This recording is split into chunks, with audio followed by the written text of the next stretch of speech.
Alors, bonjour tout le monde. Encore une belle journée aujourd'hui avec Shabad Sarup Singh, qui est un enseignant professoral de yoga Kundalini.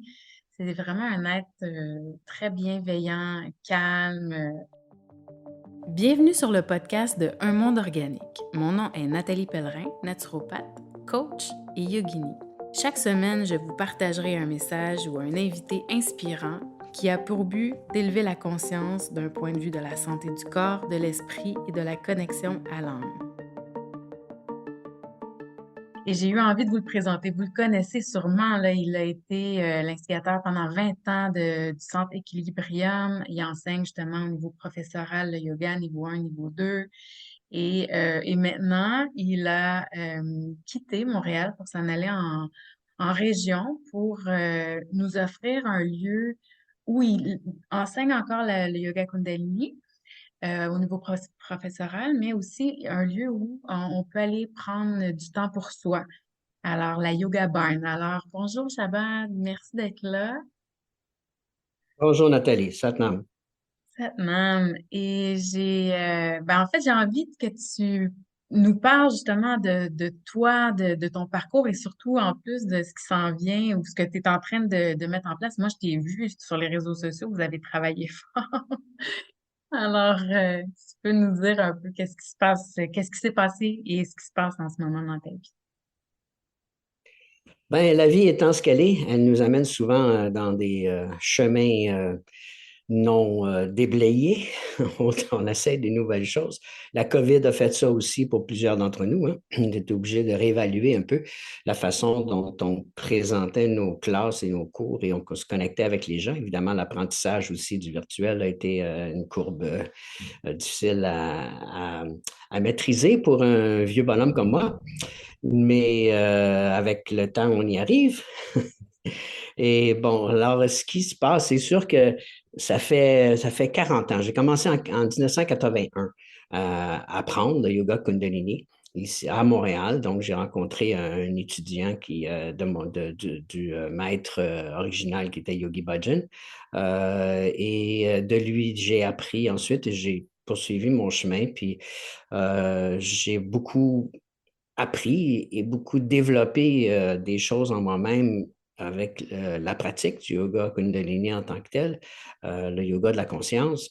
Mais le cheminement aussi était, j'avais déjà des choses en moi qui faisaient que j'ai été non seulement attiré au premier lieu, mais aussi que j'ai pu avancer dans ma conscience personnelle de façon régulière, stable, sans événements marquants ou traumatisants dans ma vie. Bon, on vit tous des choses difficiles à un moment ou à un autre, mais tu sais, j'ai jamais souffert d'extrême pauvreté ou de maladie ou des choses comme ça, parce que des fois, des événements traumatisants nous amènent vers le yoga, nous amènent à vouloir développer. Moi, c'était comme, ça faisait partie de mon désir de comprendre c'est quoi la vie, à quoi ça sert, puis comment dans cette vie-ci actuellement, dans cette incarnation, c'était quoi ma mission de vie. Puis finalement, ben, ça a été d'enseigner, de partager des enseignements, des accumuler, les intégrer. Je suis, si on veut, un spécialiste du yoga Kundalini parce que tout simplement, je ne me suis jamais intéressé à rien d'autre que ça. Je sais que j'ai beaucoup de mes étudiants qui acquièrent un tas de certifications, qui en connaissent bien plus que moi sur bien des choses. Mais pour moi, le yoga Kundalini est toute la forme au complet de ce qu'offre cette forme de pratique a rempli tous mes désirs, tous mes besoins finalement pour vivre une vie complète et heureuse. Je me considère comme étant heureux et bien à ma peau. Donc c'est ça qui est arrivé dans le cheminement. Bon, le centre Equilibrium a très bien fonctionné, a très bien existé pendant 20 ans. Bon, c'est la COVID qui a fait que finalement, c'était rendu plus soutenable de maintenir un espace avec 3 salles de yoga. La raison financière et matérielle, finalement, a fait que c'était plus vraiment viable dans les circonstances actuelles de continuer à garder un local comme ça. Mais en même temps, j'avais déjà planifié ce que je faisais. Donc, je n'avais pas prévu fermer le centre. J'avais prévu ajouter justement un aspect à tout ce que j'ai établi, qui était de pouvoir joindre l'utile à l'agréable dans le sens où le yoga en ville, les classes, toutes les choses, mais aussi d'avoir un lieu hors de la ville, finalement, connecté à la campagne et à la nature pour pouvoir se ressourcer de façon plus profonde. Parce que, bon, moi, je viens de la campagne originalement. J'étais en ville très, très jeune, là, de par mes parents.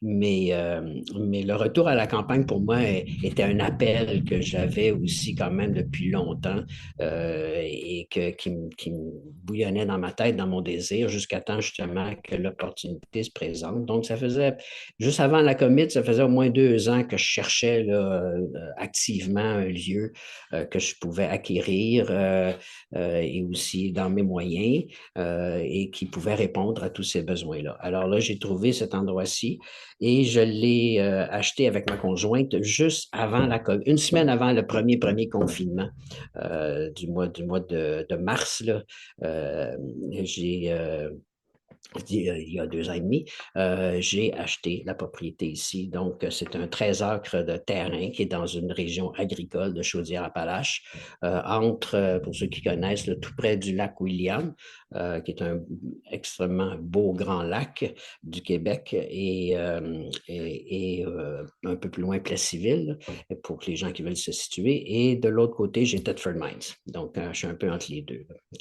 C'est une région qui ressemble à ma région natale des Cantons de l'Est. C'est très vallonneux, plein de forêts, de prairies, puis évidemment, comme étant un milieu agricole, mes voisins sont des fermiers. Alors, le petit village de Saint-Jean-de-Brébeuf est un village de 340 âmes, avec une atmosphère des années 60 peut-être. Donc, c'est une autre mentalité, mais ça a été excessivement agréable de retrouver un peu ce côté humain aussi, parce que les voisins sont loin, mais on se connaît tous, puis ça arrive souvent qu'on a besoin les uns des autres pour différentes choses, comme j'étais pas accoutumé tellement à toutes les puits artésiens, l'accès à l'eau, l'énergie, le bois, tout ça, chauffer, toutes ces choses-là, c'était pas dans mes cordes présentes à ce moment-là. Fait que c'est vraiment certains voisins ont été très, très utiles. Je les appelais mes gourous de la terre. Donc, ils m'ont aidé à établir ce lieu-ci, puis d'en faire un endroit vraiment confortable, qui reste rustique, parce que la maison a 188 ans maintenant. Donc, c'est pas une jeune maison. Ça a ses défauts, mais ça a aussi ses qualités. Donc, c'est ce que j'ai fait avec ma conjointe Sophie depuis 2 ans. Rénover la maison en premier. Ensuite, on a rénové l'étable. C'est une véritable étable où il y avait des animaux. Là, on l'a tout levé de terre. On a créé une fondation. On a fait un système de chauffage radiant dans le plancher, 2 étages, la salle de yoga qui se trouve au deuxième étage, et finalement le rez-de-chaussée qui est comme un petit loft là, où les gens peuvent venir passer des week-ends, qui peuvent louer. On vient juste de le mettre sur Airbnb en location, puis ça faisait pas 2 3 jours qu'il était sur Airbnb qu'un gars qui est venu la louer, c'est un travailleur qui vient travailler à Thetford Mines qui est là cette semaine. Donc, c'est toutes des choses comme ça pour, évidemment, amener des revenus, mais aussi pour donner l'occasion d'offrir des retraites, des expériences yogiques, des expériences de connexion à la nature. On a un poulailler, j'ai quelques poules aussi. Donc, on a de la forêt, donc sur 13 acres, et puis on a 3 petites prairies. Donc, c'est un endroit très, très agréable, très reposant, très loin de la nature. Les voisins sont loin, la route est quand même assez loin aussi. Donc c'est très, très paisible. Puis, été comme hiver, ben, c'est très, très différent.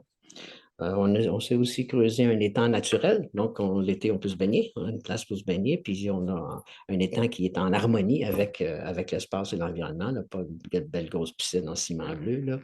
C'est quelque chose de naturel avec une petite cascade, donc c'est vraiment magnifique, puis relaxant. Donc, c'est ça qu'on fait. Donc, cet été, on a offert 2, 3 week-ends. Et là, on est en train de terminer notre site Internet. Et puis, j'ai déjà une session de formation professorale de niveau 1 qui est annoncée pour commencer en janvier. Donc, s'il y a des intéressés, vous pouvez aller voir layogabarn.com. Cette Et puis, information. pour la formation, oui. Et puis, je vais annoncer un autre niveau 2 pour les professeurs qui ont déjà fait le niveau 1, bien, ils continuent leur progression parce qu'en fait, on a le yoga Kundalini de Kundalini Research Institute, on a 3 niveaux. Donc, qui représentent le premier niveau, c'est 200 heures de formation. Le deuxième niveau, c'est 300 heures et divisé en 5 modules. Et ensuite, on a le niveau 3 qui nous amène à un total de 1000 heures qui est aussi reconnu par l'Alliance de yoga internationale. Donc là, c'est le niveau 1 qui est annoncé. Dans une semaine, je vais annoncer un autre niveau 2 et aussi, on va annoncer nos retraites ouvertes à tous, donc pour l'hiver et le printemps prochain. Ah, c'est génial, ça, Chaban, merci. D'ailleurs, je vais revenir après, après l'entrevue. Je vais te redemander peut-être de nous parler un peu plus des formations professorales parce que c'est quand même, autant que ça enseigne aux professeurs à enseigner le yoga Kundalini, mais ça va beaucoup plus profondément que ça. Ça va vraiment dans les niveaux 2 et dans les qualités de l'être et dans les qualités de communication, etc., etc. J'aimerais ça que tu nous en parles un peu plus tantôt.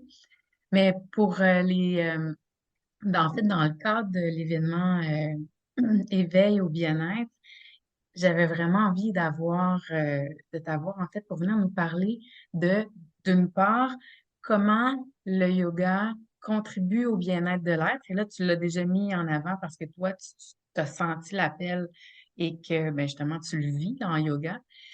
Et éventuellement aussi, je vais te demander en quoi la Kundalini aussi contribue au bien-être, comme les gens euh, comprennent pas toujours qu'est-ce que ça veut dire exactement. Donc, je te laisse aller sur la première question.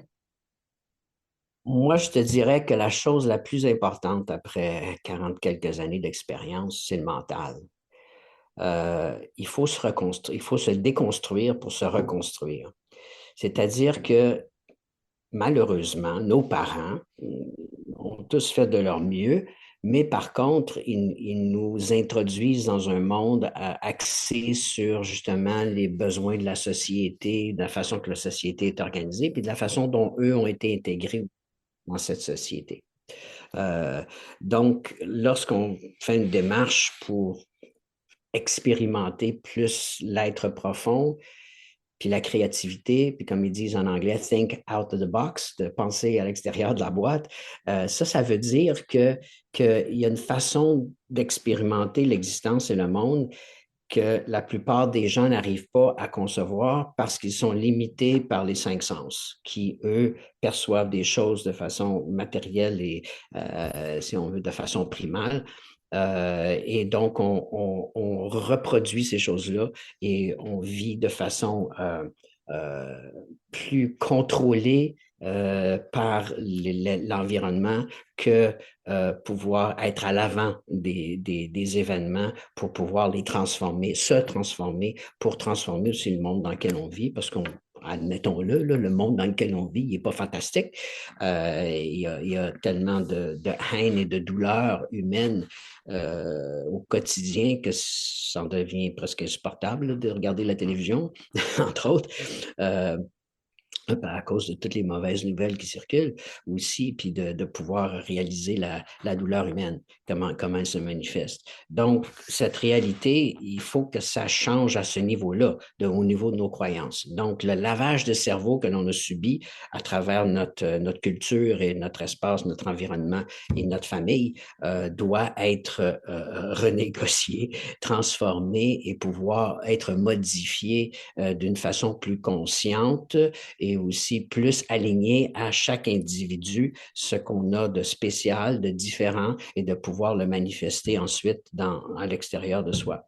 Donc, le yoga, pour moi, c'est ça. Le yoga, ça nous permet dans les pratiques, la méditation, les pratiques physiques, d'abord, faire une pratique physique. Dans les asanas, les postures, c'est une façon de se préparer le corps, de se purger, si on veut, de toute l'expérience, ce qui a été enregistré au niveau organique dans tout notre organisme pour s'en départir. Donc, les traumatismes du passé, les traumatismes des vies antérieures. On peut pas promouvoir la paix si on ne l'a pas à l'intérieur de soi. Donc, le premier objectif, c'est vraiment de le développer en soi, d'être en paix avec soi-même, en paix avec l'environnement, parce que l'environnement puis l'espace extérieur, c'est pas bon ou mauvais. Il n'y a rien qui est bon ou mauvais en soi.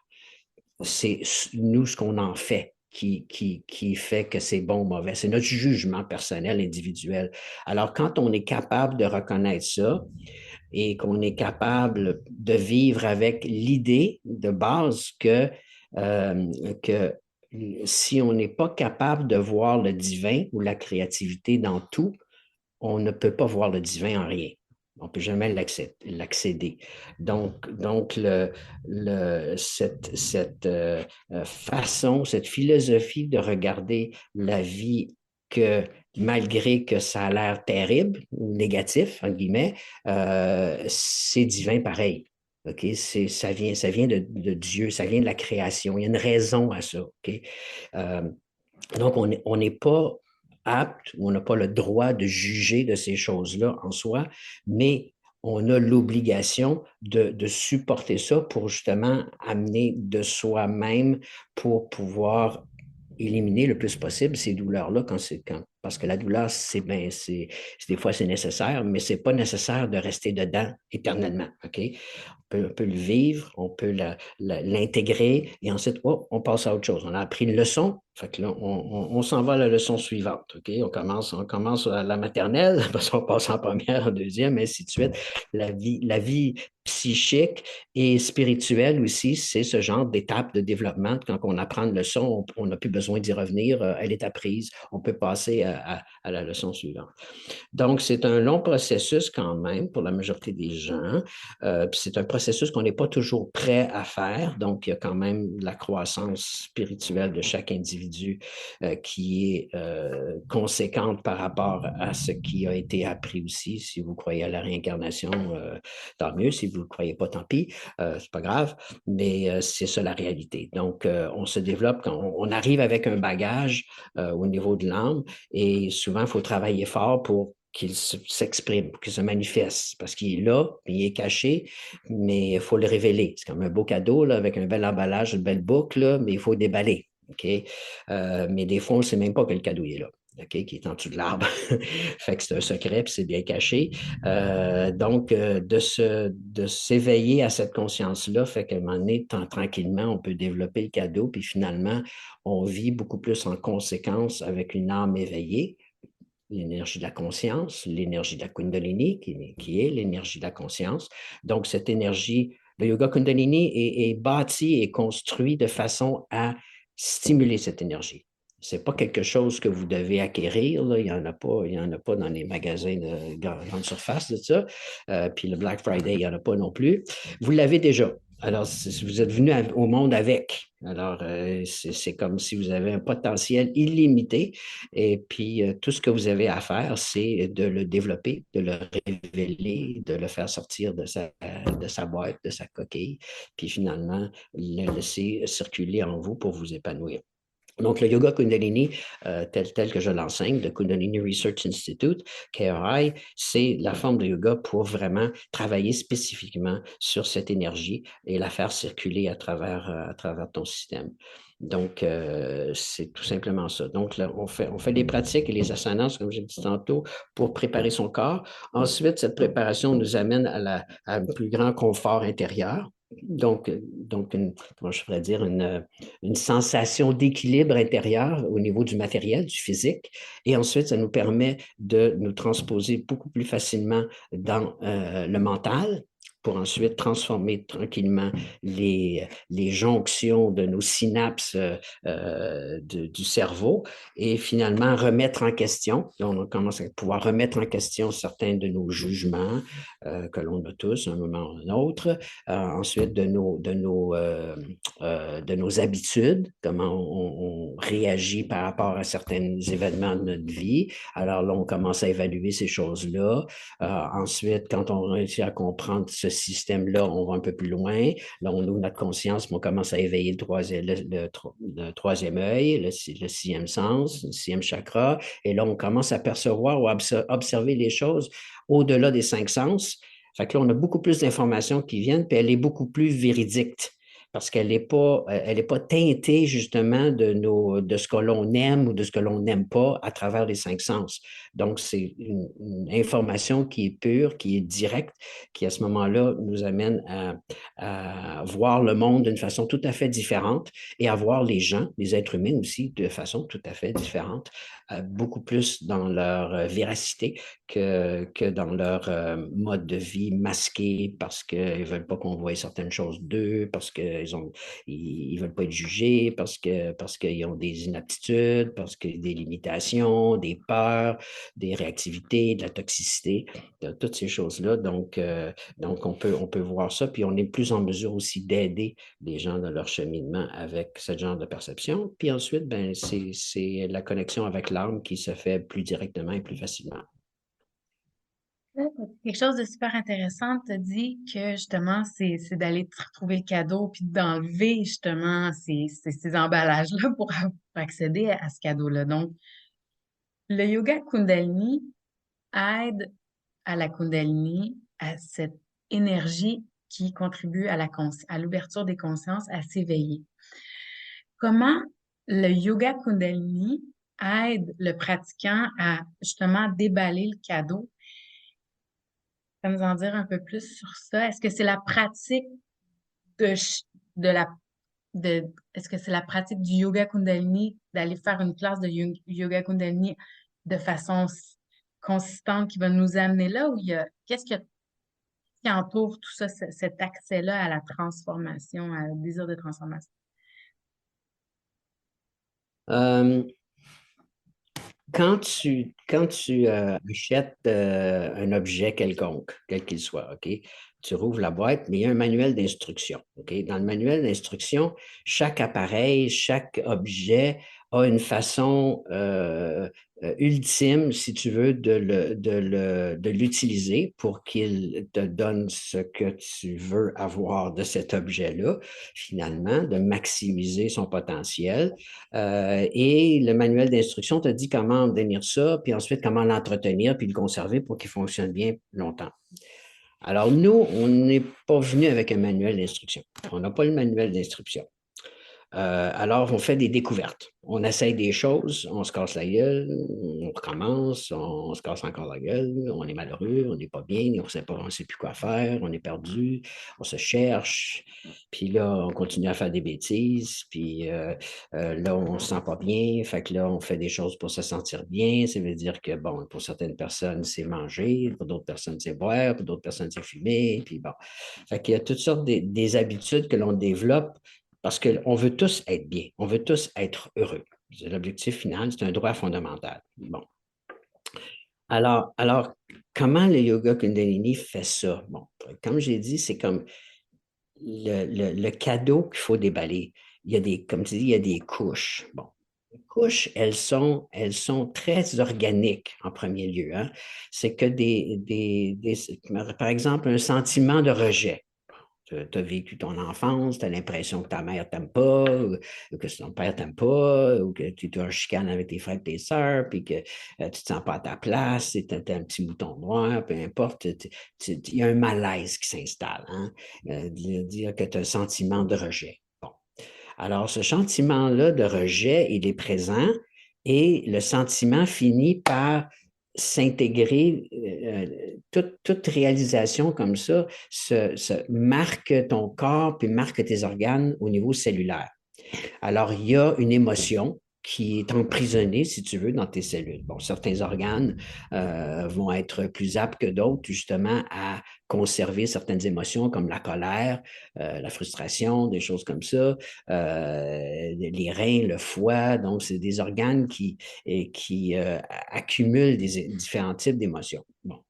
Alors, alors, déjà, en travaillant au niveau organique par les postures, les pranayams, les respirations, et les mantras, les chants aussi, vont nous aider justement à nous débarrasser ces marques-là, de ces empreintes-là émotives sur l'organisme, sur les organes. Et à mesure qu'on peut se libérer de ça, ben, c'est là que, parce que toutes ces choses-là font des blocages à l'intérieur du corps et empêchent l'énergie de Kundalini de vraiment circuler. Bon, l'énergie Kundalini, là, en yoga, en Kundalini ou en toutes les formes de yoga, le réseau de circulation, c'est les nadis. N-A-D-I-S. Alors, les nadis, mais ça correspond aux méridiens. Okay? Donc, de la médecine chinoise. Donc, ces circuits énergétiques qui parcourent le corps, évidemment, si on a des blocages organiques à un endroit ou à un autre, ben, ils ne peuvent pas rentrer, ils ne peuvent pas pénétrer ces barrières-là. Alors, plus on réussit justement à guérir, finalement, une sorte de guérison intérieure de nos organes, de notre système, nos systèmes en général du corps, ben, plus l'énergie va être présente partout et plus elle est présente partout, automatiquement, la conscience s'éveille. La conscience peut se développer. Donc, c'est parce que tout ce que l'on vit physiquement nous vient du psychique, nous vient de l'extérieur aussi, nous vient d'énergétique. Donc, les empreintes qui sont dans le corps peuvent être réglées aussi de cette façon-là. Alors, ça, souvent, on parle des affirmations, faire des affirmations qui vont dire le contraire de ce que tu penses. Bon, je ne suis pas bon, je ne vaux rien. Bon, tu vas dire, oui, oui, je suis extraordinaire. Fait que là, tu te refais une programmation. Fait que cette programmation-là va aller chercher justement graduellement, mais c'est la répétition qui va faire qu'effectivement, tu vas exercer une transformation profonde, puis qui va finir par justement régler le problème ou éliminer cette idée-là que tu as d'imprégner dans ta conscience. Alors, chaque élément comme ça d'empreinte physique est une empreinte dans la conscience. Et chaque fois que tu peux travailler avec ta conscience, ta volonté, finalement, c'est la volonté qui fait qu'on peut faire ça, de reconnaître d'abord la limite, de reconnaître la difficulté et ensuite de s'appliquer à la contrecarrer, à l'éliminer, à la neutraliser pour faire place à quelque chose de nouveau. Donc, par la pratique physique, on nettoie. Et plus qu'on nettoie, plus que l'énergie circule, puis plus qu'on a accès à de l'information qui nous appartient dans le sens où ce qui est bloqué vient à notre conscience et se libère. Et c'est comme ça ça nous développe notre volonté aussi de vouloir voir plus loin. Ou tu dirais aussi peut-être que, parce que autant que l'activité physique, respiratoire et les mantras énergétiques, mais il y a aussi la méditation. Il y a d'autres plans aussi qui contribuent à l'expansion de la conscience. Est-ce que ça serait vrai de dire ça? Oui, mais c'est parce que d'abord, après ma barre, il faut faire ce travail-là. Puis Ça. c'est l'implication. Là, tu veux dire, quand tu commences à apprendre quelque chose de nouveau, tu peux apprendre quelques items tranquillement, graduellement. Puis c'est là qu'est la difficulté souvent de bien des gens, c'est qu'ils commencent, puis ils s'imaginent que, bon, là, je vais veiller ma Kundalini, puis là, je vais tout voir clair, puis là, je vais voir les auras, puis les anges, puis tatati tatata. Bon, finalement, le monde va être merveilleux, mais ça n'arrive pas vite de même, là, tu sais. Tu vas avoir des expériences ou des sensations agréables, OK, au départ qui vont être stimulantes, qui vont te permettre d'aller un peu plus loin. Mais à un moment donné, moi, je le vois souvent chez les étudiants, il y a du découragement. C'est parce que avant d'aller mieux, ça va plus mal. OK? C'est que justement, quand tu rouvres la boîte de Pandore avec tout ce qui est dans ton subconscient, ben là, tout ce que tu as essayé de cacher pendant si longtemps, justement, de ta personnalité, parce que tu veux bien paraître, tu veux être accepté, tu veux être aimé, OK? On veut tous la même chose, là. Donc, pour obtenir ça, ben, tu as fait des compromis intérieurs et des cachettes. Fait que là, ton côté sombre, tu l'as réprimé. OK? Puis là, tout à coup, tu commences à ouvrir ça, puis le côté sombre, il revient, puis là, tout à coup, tu as envie de tuer tout le monde. Puis si quelqu'un t'écœure, tu as envie de mettre une tape dans la face, puis tu n'es plus capable de retenir tes émotions parce que là, tu es à fleur de peau, tu es à vif. Là, ben, c'est ça qui arrive souvent. Puis là, les gens me disent ça marche pas, je suis pire maintenant que j'étais avant de commencer. Que c'est ça, cette histoire-là? Donnez-moi mon argent. Bon, c'est ça l'idée. Fait que là, des fois, ça va plus mal avant d'aller mieux. Fait que là, quand on réussit dans les étapes de croissance spirituelle, ben, il y a ces étapes-là à passer. Puis de réaliser que justement, c'est le côté sombre qui va se manifester plus. Puis là il faut l'observer, ce côté sombre-là. Il faut le regarder en pleine face, puis comprendre aussi d'où il vient, le conscientiser. Tu sais, qu'est-ce que j'ai fait pendant toutes ces années-là avec ces émotions-là? Pourquoi j'ai pas pu me manifester ou pourquoi j'ai joué le jeu de vouloir plaire à tout prix? Tu sais? Donc, c'est toutes ces choses-là qui commencent à des questionnements. Puis à mesure qu'on réussit justement à répondre à ces questionnements-là, puis les conscientiser, bien là, on peut passer à d'autres choses. Là. Puis là, c'est ça, il y a 5 étapes bien précises dans le développement spirituel selon la philosophie yogique. Donc, c'est ça finalement qui fait que c'est un processus d'étape par étape. Et puis, mais ce qui est révélateur, puis aussi, c'est que même pour toi, je pense que je t'ai observé un petit peu dans ton développement. Et puis, beaucoup de mes étudiants, tu sais, des fois, j'ai des regrets, des difficultés que je ne garde pas longtemps, mais tu sais, je me dis, ah, ils n'ont pas continué dans le yoga Kundalini. Pourquoi? Parce que, mais il y a de très nombreux de mes étudiants qui se sont lancés justement dans des voies qu'ils étaient à eux, finalement, qu'ils ont compris qu'ils devaient se manifester. Ça leur a ouvert des portes dans leur conscience, puis finalement, ils ont commencé, tu as commencé ton entreprise, mais il y en a plusieurs autres aussi, comme toi, de mes étudiants qui ont fait ça, puis je les vois aller, puis c'est beau de les voir aller, tu sais. Mais ça l'a ouvert quelque chose en eux. Ils ne sont pas devenus ils sont professeurs parce qu'ils ont été certifiés, mais ils n'ont pas fait une carrière, si tu veux, comme professeur de yoga, puis continuer nécessairement avec les niveaux 2, niveau 3 pour devenir des formateurs de Kundalini Yoga comme j'ai fait, mais ils ont développé justement leur personnalité, leurs intérêts, puis là, ça l'a ouvert toute une autre dimension à leur carrière, à leur façon de vivre, à leur façon de faire des revenus finalement, plus en harmonie avec qui ils sont personnellement, individuellement et puis aussi plus en harmonie avec la nature. Ouais, en fait, c'est que c'est des outils qu'on va chercher aussi. Moi, dans ma pratique, j'utilise tout ce que j'ai appris, la naturopathie, j'utilise le yoga, ce que j'ai appris dans le yoga Kundalini pour aider les gens à évoluer. Donc, c'est ça qui est intéressant.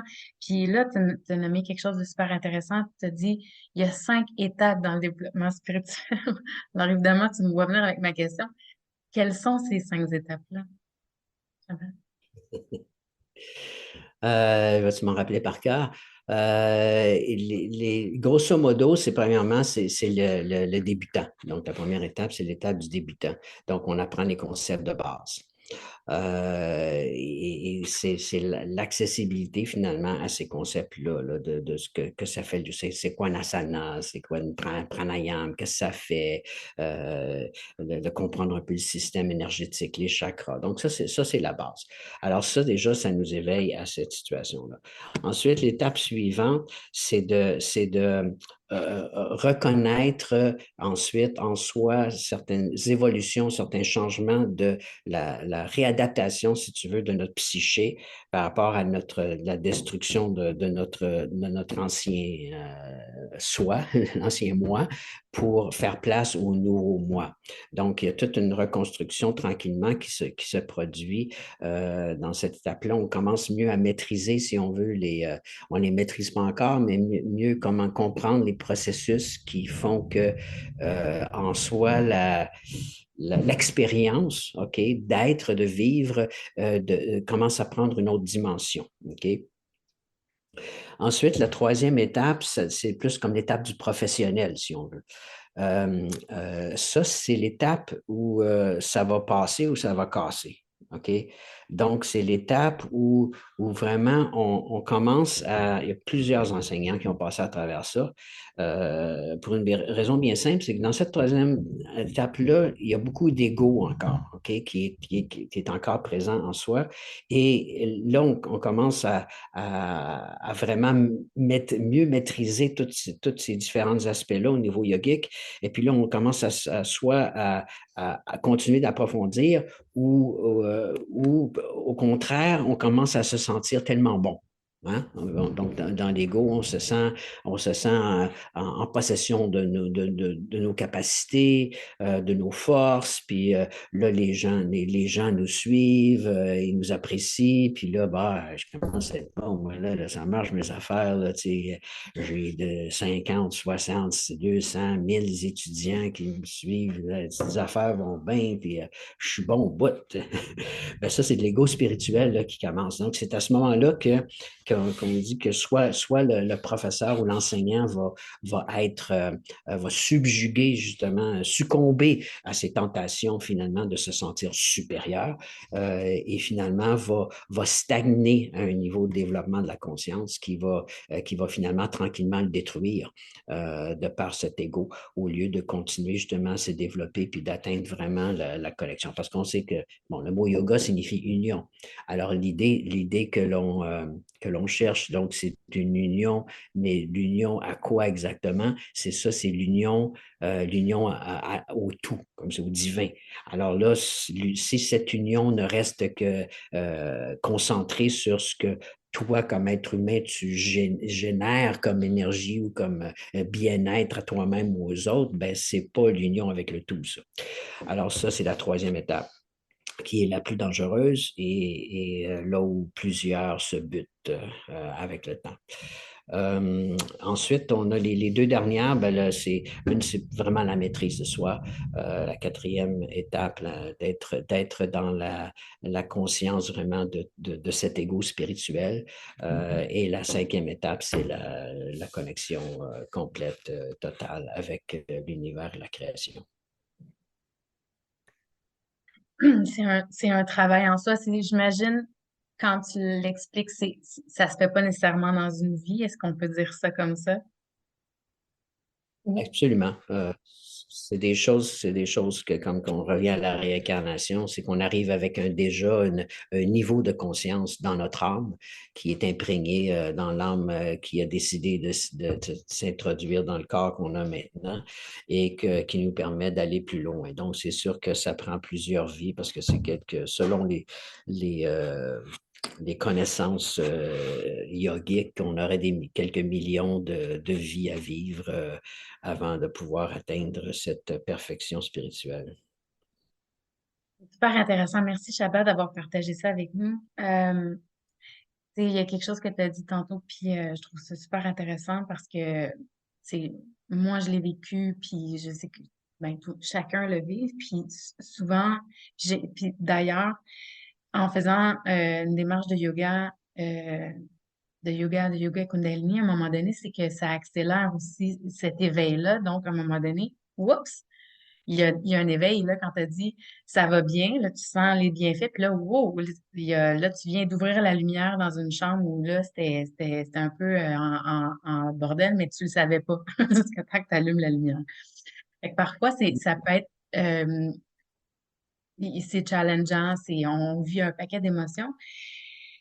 Et dans la tradition du yoga, on dit souvent d'avoir un gourou, un accompagnant, en fait, pour nous aider justement à passer ces étapes-là, pour pas se décourager, pour pas rester là non plus, pour pouvoir avoir des outils, quelqu'un qui peut nous aider justement à voir plus clair quand la lumière est allumée, de venir de dire, ben, tu sais, de replacer les choses en.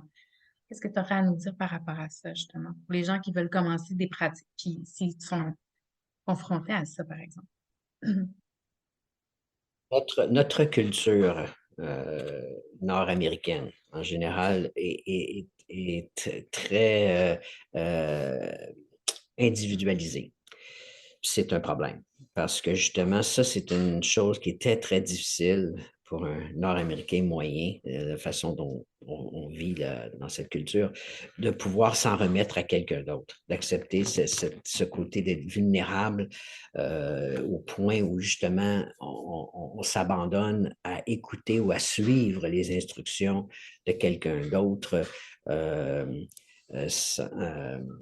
sans, sans tout critiquer puis sans tout évaluer. Donc, on a un mécanisme assez puissant, profond dans la culture qui nous permet toujours d'évaluer. C'est pas mauvais, il faut garder être un bon sens de jugement puis du sens des choses dans la vie, c'est sûr. Mais à un moment donné, si c'est comme cette programmation de ta conscience, de ton subconscient, va toujours jouer avec tes pensées. Hein? Fait que tes pensées, si elles sont embuées, si elles sont imprégnées de croyances, de certaines croyances, elles vont t'empêcher justement d'aller plus loin. Alors qu'avec un enseignant, un guide, quelqu'un qui t'accompagne, qui a fait un cheminement, ben, il peut t'ouvrir des portes que tu n'aurais pas ouvertes de toi-même. C'est ça la différence. Fait que l'importance dans toute philosophie spirituelle, c'est écrit partout. Hein? C'est que le guide spirituel, l'enseignant, est nécessaire justement pour te faire sortir de tes perceptions individuelles. Tu dois avoir une autre façon de voir les choses. Puis c'est le rôle de l'enseignant de briser le carcan, de passer à travers cette carapace, de briser ton masque pour pouvoir justement aller plus en profondeur à l'intérieur de toi-même, puis te débarrasser ce qui est finalement un obstacle à ta croissance personnelle. Donc, c'est ça le rôle de l'enseignant. C'est dans la formation, on parle en anglais, c'est poke, provoke, confront and elevate. Alors, poke, c'est agacer, poke, provoke, provoquer, voyons, c'est poke, provoke, confront, confronter pour pouvoir élever. Donc, c'est un travail, le travail de l'enseignant de te piquer, de t'agacer, de te confronter pour vraiment te permettre ensuite de réagir, mais de réagir d'une façon plus consciente envers toi-même, puis de te débarrasser de tes faux concepts. Ah, c'est vraiment puissant. Merci, Shabbat. Merci énormément de ces informations-là parce que, en fait, tu sais, ça se fait de par soi aussi dans le sens où justement l'enseignant, le pratiquant va avoir à un moment donné, va faire face à une confrontation X qui lui appartient et l'enseignant va être là pour justement le soutenir avec une main bienveillante pour l'amener à passer au travers. Et de toute façon, j'ai une croyance qui est on peut pas, tu sais, il y a tout le temps l'inverse de la médaille. Il y a son côté, il y a la noirceur. La noirceur est nécessaire à l'éveil de la lumière aussi, tu sais, je veux dire, en bout de ligne, pour passer à une autre étape, faut aller voir dans notre noirceur, dans qu'est-ce qui s'est passé en dedans de nous, dans justement, par exemple, ce sentiment de rejet-là, pour pouvoir en prendre conscience et l'amener dans la lumière pour le transformer. Comme ça que je le vois. Ah, merci. Vas-y. Le un ne va pas sans l'autre. Hein. La lumière et la noirceur intérieure, c'est exactement ça. C'est que si on la répresse, cette noirceur, ce côté sombre de soi, ben, c'est là qu'on peut exploser. C'est là qu'on peut faire des choses incroyablement autodestructive pour soi-même, évidemment, autodestructive, mais aussi destructive pour les autres. Donc c'est exactement ça l'idée, c'est qu'il faut que cette noirceur-là puisse s'exprimer, puis sortir pour pouvoir faire de plus de place à la lumière partout en soi, et puis que finalement, on puisse en être conscient et la gérer correctement en pleine conscience au lieu de la cacher. Exact. Alors, euh, c'est vraiment génial, tous ces enseignements-là, en si peu de temps quand même. On a réussi à passer à travers beaucoup de choses. Merci, Shaban. Puis pour ceux qui ont envie de connecter avec toi, Yogi Shaban, c'est son nom, il est connu pas mal comme ça sur les réseaux. Mais comment les gens peuvent connecter avec toi? Parce que justement, tu sais, en ce moment, tu sais, là, on est tous en